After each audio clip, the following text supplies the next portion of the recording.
I'm Adam. And I'm Cleo. And this is Where There's a Williams, There's a Way.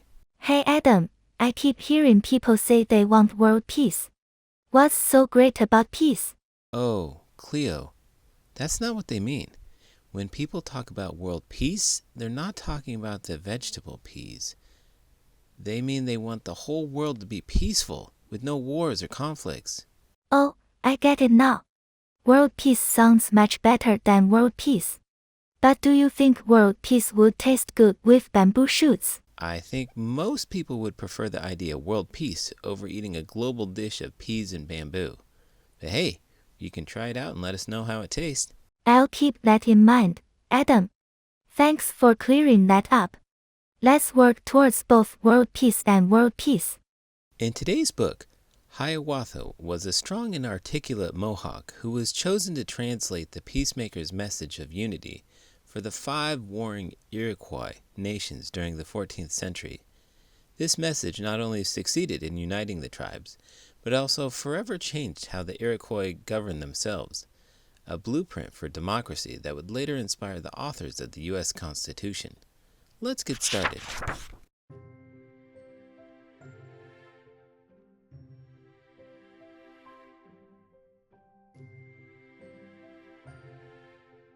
Hiawatha and the Peacemaker. Words by Robbie Robertson.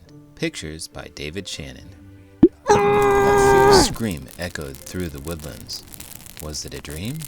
An eerie steam crept up from the ground, and the smell of burning pine filled the air. My blurred vision came into sharp focus. Everything I had ever known had been burned to the ground. My wife and 3 beautiful daughters had all been killed in battle. Everything was gone. Only one man was capable of such horror, the evil chief, Daho. I took shelter up the river. I had only a small fire and a place to sleep. I dressed my wounds with leaves I gathered from the bush. Days, then weeks went by, consumed by anger and hunger and sleeplessness. I could think only of revenge. The sun rose early one morning and burned the mist off the river. It was as if a path had been cleared for what happened next. A blinding reflection came off the water, and from it a man paddled gently toward me. As he reached the shore, I realized the reflection was caused by the sun hitting his hand-carved white stone canoe. "Who are you? Why have you come here?" I asked. He answered only with a smile, and handed me a string of wampum shells as an offering. We stood quietly observing each other, and then he spoke softly, stumbling over his words. I know of your pain. I know of your loss. I carry a message of healing. I have come to tell you of the great law. Fighting among our people must stop. We must come together as one body, one mind, one heart. Peace, power, and righteousness shall be the new way. I considered his words, but didn't believe him. Our people governed only through fear. I had never thought peace among our tribes was a possibility. The man spoke again. Travel with me to the land of the Mohawk, and let us spread the good word. As you can hear, my voice is quiet and my words difficult to understand. I know that you speak with power and confidence, and that your voice carries straight to the heart. I need your help, my friend. I need you to help me carry this message. I agreed to travel with him and help carry his message. And so I, Hiawatha, came to tell the story of the great Peacemaker. I stared at his stone canoe, bewildered by its ability to float. But we paddled off, and with every impossible moment that the canoe glided across the water, I became more of a believer. When we arrived at the land of my people, the Mohawk, we were greeted warmly. The chief and the elders were summoned, and we gathered in a circle. A few clan mothers looked on with curiosity and concern. The Peacemaker closed his eyes and placed his hand on my back. Somehow, he had the power to move his message through me. I began to speak his words. "Peace, power, and righteousness shall be the new way," I said. "We must join together, all nations will become one family. Our people shall have one body, one mind, and one heart. This is the message of the great law." The clan mothers nodded in agreement, and a sense of relief spread over me. But then the war chief spoke. "We respect your message, but we cannot join you," he said. "How can we know if your words are true? Tadodaho is too strong, too violent. Our people must be prepared to fight." The peacemaker quietly stuttered. "The great law is more powerful than any one man. We will return with proof that our nations can join together." As the peacemaker and I traveled toward the land of the Cayuga, he spoke to me of healing through forgiveness. My mind, still filled with hatred, and my heart, still filled with the pain of my loss, could not comprehend this. When we arrived, we learned that the Cayuga tribe had been devastated in an attack by Tadodaho and his warriors. My mind was flooded with images of the battle that had taken the family. Rage filled my body. I turned to the peacemaker and yelled, "We will never be free." In an attempt to soothe me, the peacemaker asked me to sit with him in the Cayuga Council. He looked deep into my eyes as he spoke to the people. "I do not see defeat," he said. "What I see is a passage to a new way of life. Join me, and together we can spread peace rather than war, love rather than hate, unity rather than fear." The peacemaker placed his fist over his heart. A feeling of strength and trust ran down my spine. With new hope, we headed toward the great hill to see the Seneca people. The Cayuga chief followed us in his canoe. Together, we paddled as one nation. I heard you were teaching your students about Hiawatha. That's so cool. Yes, I am. Hiawatha was a Native American leader and co-founder of the Iroquois Confederacy. I think it's important for the kids to learn about different historical figures. Oh, that's great. I love learning about pizza too. Pizza? We're talking about Hiawatha, not pizza. Oh, I'm sorry. I thought you said hi. I want a pizza. We were met by 15 armed braves. For the first time, the peacemaker showed signs of worry. We were surrounded by warriors and led to the center of the Seneca village. The Seneca chief approached the circle, and the guards closed in on us. With a wave of his hand, the warriors lifted their spears. But then he nodded, and the guards drove their spears deep into the dirt. The Seneca chief sat down and told us that the wind had carried our message from the land of the Cayuga. The Seneca people wanted to learn about the peacemaker and the great law. "We will all perish if we continue this violence. A change must come, and the time is now. Alone we will be broken," I said, "but together we are more powerful than the greatest warrior." The Seneca chief trailed us in his canoe, and together we rode as two nations. Guided by the moon, we trekked through the forest to the land of the Oneida people. We were halfway to the camp when the snap of a stick was heard through the trees. Suddenly, the earth beneath our feet gave way. We hit the ground, and we were engulfed by a giant net. The Oneida chief stood towering over us. "I've spared your life," he declared. "Why would two chiefs and two strangers be so foolish as to enter our territory in the darkness?" His men dragged us through the dirt and bound our hands.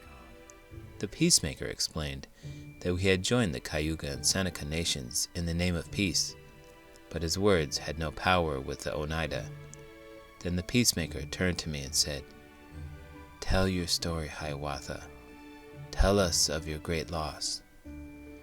I spoke of my pain and of my hatred for Tadodaho. I told the Oneida that my wife and 3 daughters had been killed by the violent world we had created. But as I spoke, I felt something come over me. Forgiveness. I had not been able to save my family, but on this journey, I had been able to forgive myself. I began to understand the meaning of the great law, and I turned to the peacemaker and placed my fist over my heart. With a knowing nod, he smiled. A warrior approached, and he untied all of us one by one. Rather than feel the anger that had consumed me, I now remembered the joy of my family. I was joined by the Cayuga chief, the Seneca chief, the Peacemaker, and lastly, the Oneida chief. Together we traveled as 3 nations. The time had come to return to the Mohawk people with proof of our message. When we arrived, they were impressed to see the 3 chiefs with us. The clan mothers had a glowing look of approval. But the Mohawk chief told us that word of our mission had traveled to Tadodaho. "His evil is too great," he said. "Your message will only bring harm to our people." Angered by his lack of faith, the Oneida chief pressed the sharpened tip of his staff under the chin of the Mohawk chief. "We no longer use violence," said the Peacemaker as he reached out and lowered the staff from under the chief's chin. The Peacemaker led us to the tallest oak that towered over the Mohawk River. "I will climb this tree," he said, "and your man shall cut it down, but I will not perish. The river will catch my body and carry it to safety. Then you will know that my words are true." The men chopped down the massive tree. It crashed into the icy waters, and the Peacemaker vanished. I stood silent, stunned by this foolish stunt. I feared the Peacemaker had sacrificed himself at a critical point in our journey. An elder clan mother approached this circle of chiefs with 4 younger women by her side. "This man has come with a message of peace and unity. If you greet him with closed ears and closed mind," she said, "you reject Tadodaho, but you behave just like him." She looked at me, and I could feel her sympathy for the death of my daughters. A tear ran down her cheek. "Let us hope the Peacemaker is alive," she said. "While you sharpen your weapons, I will pray for a miracle." The Mohawk chief was transformed by her words and nodded. The other women stepped in to console her, and we all quietly walked back to the camp. I remember this one time when I forgave my friend for eating my entire bamboo lunch. Can you believe that? Oh, really? That does sound pretty terrible, but forgiveness is a great quality. You forgave your friend even after they devoured your bamboo lunch? Yeah, and you know what's even funnier? I thought they were just trying to help me finish it since I was having trouble with portion control. That's quite the misunderstanding. Your friend probably felt really guilty about it. I suppose so, but you know, forgiveness can go a long way. Have you ever forgiven someone for doing something terrible to you? I remember this one time when a student accidentally spilled paint all over my classroom, making a huge mess. But instead of getting upset, I forgave them because they were genuinely trying to help clean up, even though it got messier in the process. Oh, that's nice, Adam. Forgiving a student for a classroom mishap is a good example. It's so important to understand people's intentions and not hold grudges. That's right. Forgiveness can lead to a stronger relationship and a happier life.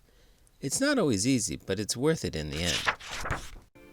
When we arose in the morning, smoke from the river's edge caught our attention. We hurried down to find the Peacemaker sitting by a fire, patiently waiting for us. The elder clan mother draped a blanket across his shoulders, and relief spread among us. Filled with emotion, the Mohawk chief agreed to follow us in his canoe to the land of the Onondaga to confront Chief Tadodaho. Together we paddled as 4 nations. The wicked Tadodaho lived separately from his people. Bands of warriors stood guard day and night. When we arrived, they yelled and pushed us away. The Peacemaker kept his hands by his side to discourage violence, but the chiefs and I pushed back. A figure appeared in the doorway of the dwelling, hunched over, withered and twisted. Tadodaho was a horrifying sight. Sickness from the evil within had taken over his body. Scales covered much of his skin, and snakes slithered through his hair and onto his shoulders. No words came from his mouth. Instead, a forked tongue produced a thick, hissing sound. My anger returned, and I wanted to destroy Tadodaho. The chiefs continued to push against the warriors. The fighting grew, until something unexpected happened. A soft, haunting melody of purity and truth came floating through the air. Spellbound, all lowered their weapons. The hymn was coming from the lips of the Peacemaker. His melody had stopped the fighting.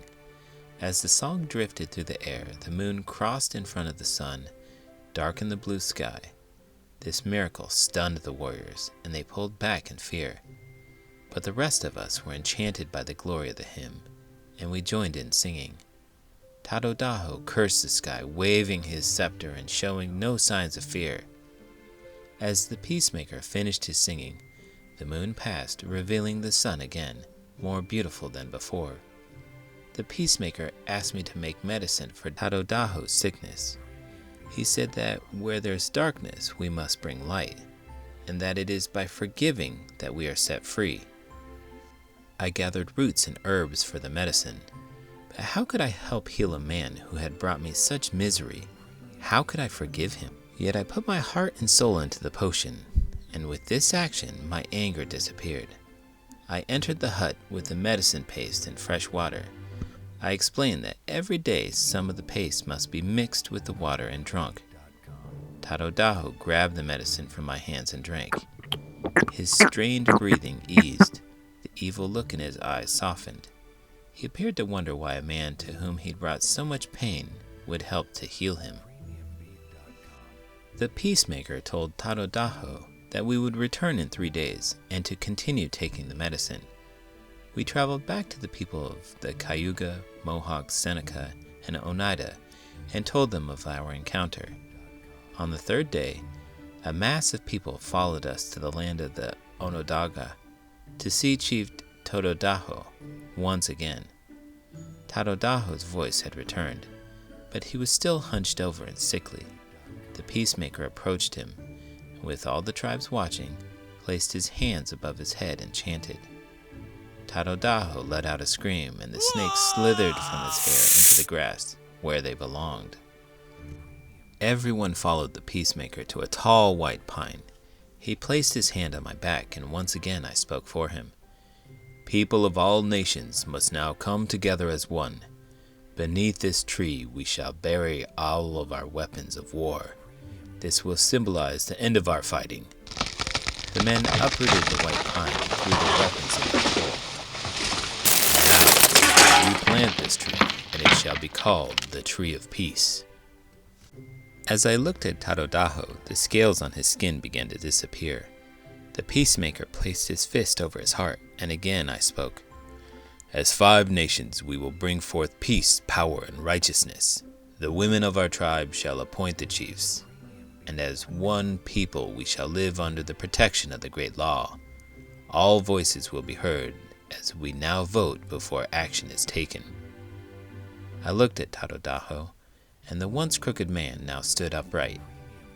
Atop this great white pine shall live an eagle that will look over all 5 nations, and that eagle shall be you, Tadodaho. You will be the great keeper of peace and the protector of all the people. The men and women of the Mohawk Nation began to stomp their feet in unison. Clapping came from the Cayuga.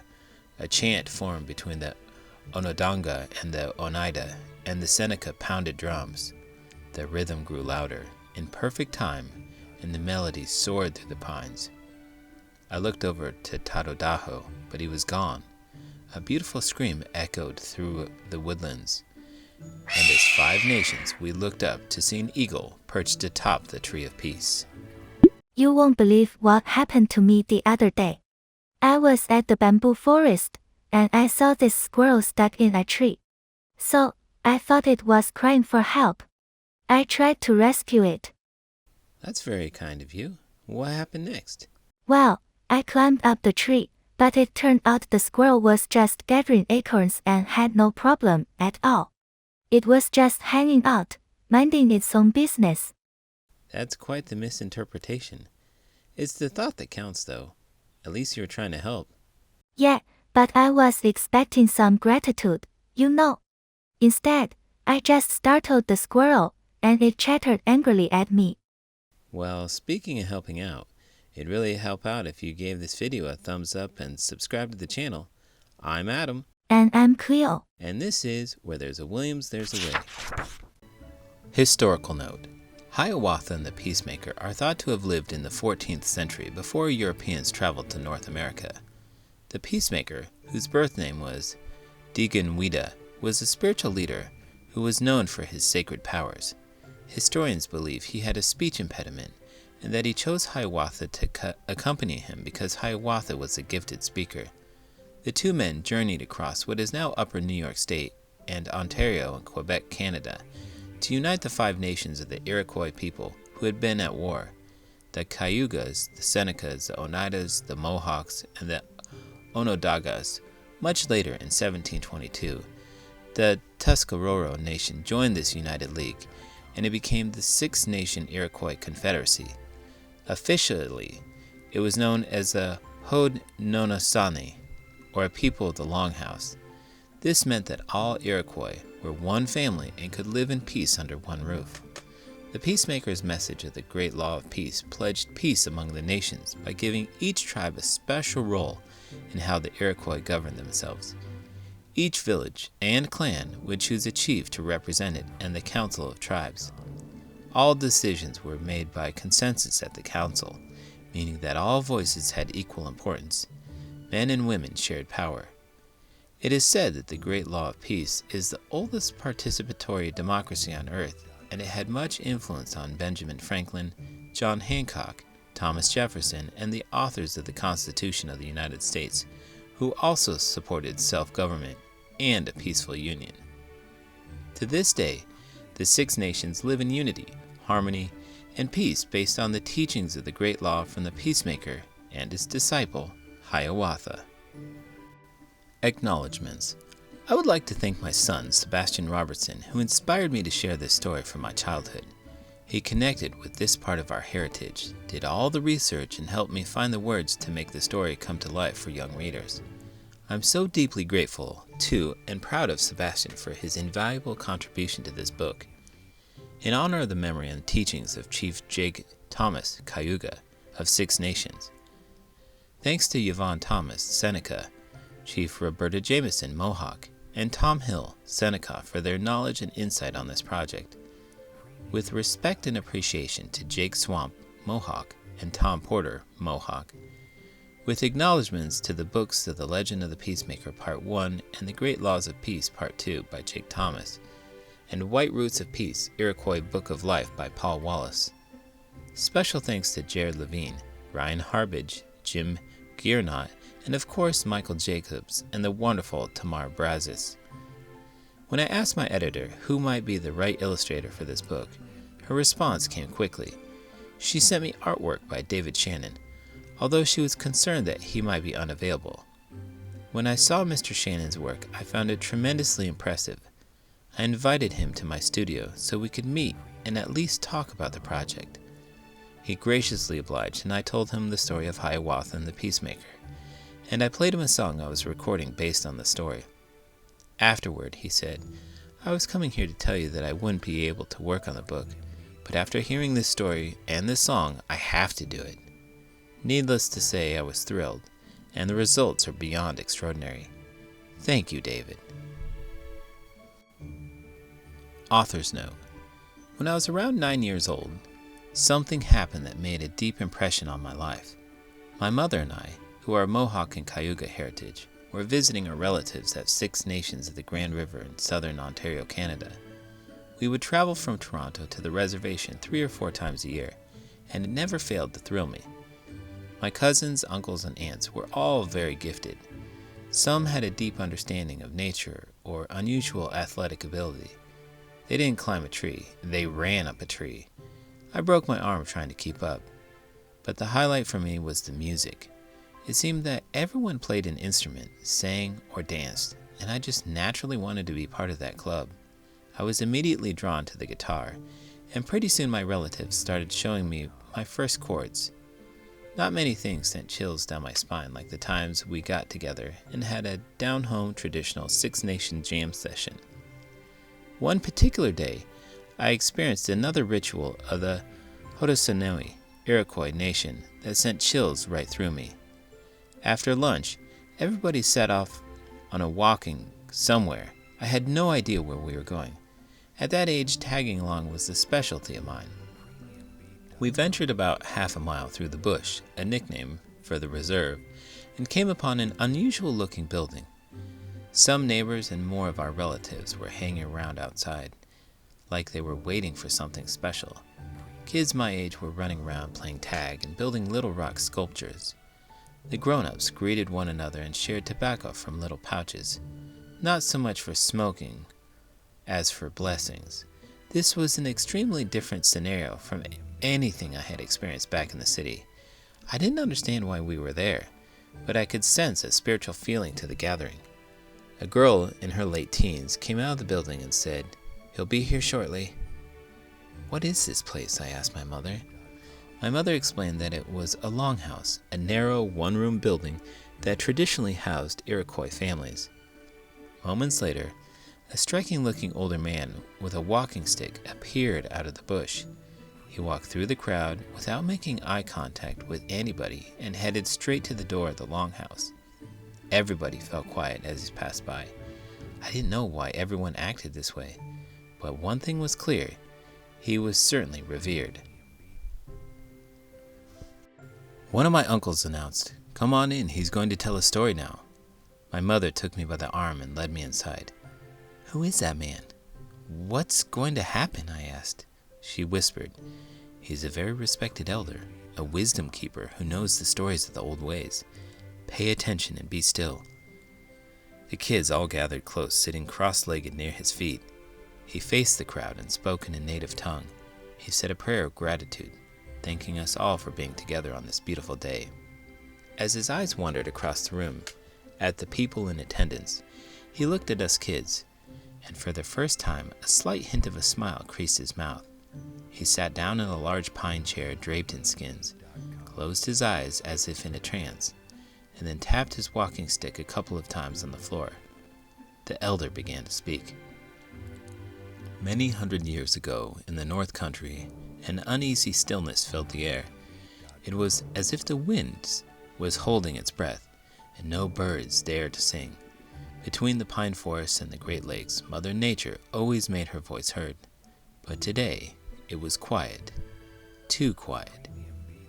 The sound of his voice was mesmerizing. We were spellbound. He told us of the great Peacemaker and his disciple Hiawatha. At the end of this incredible story and powerful experience, I said to my mother, "I hope someday when I grow up, I can tell stories like that." She smiled and patted me on the back and said, "I think you will." Some years later in school, we were studying Henry Wadsworth Longfellow's poem about Hiawatha. I think I was the only one in the class who knew that Longfellow got Hiawatha mixed up with another Indian. I knew his poem was not about the real Hiawatha, whom I had learned about years ago, that day in the longhouse. I didn't say anything. I kept the truth to myself. Until now. Did you know the Song of Hiawatha was first published in 1855 by Henry Wadsworth Longfellow? The poem was loosely based on the legends of Native American peoples.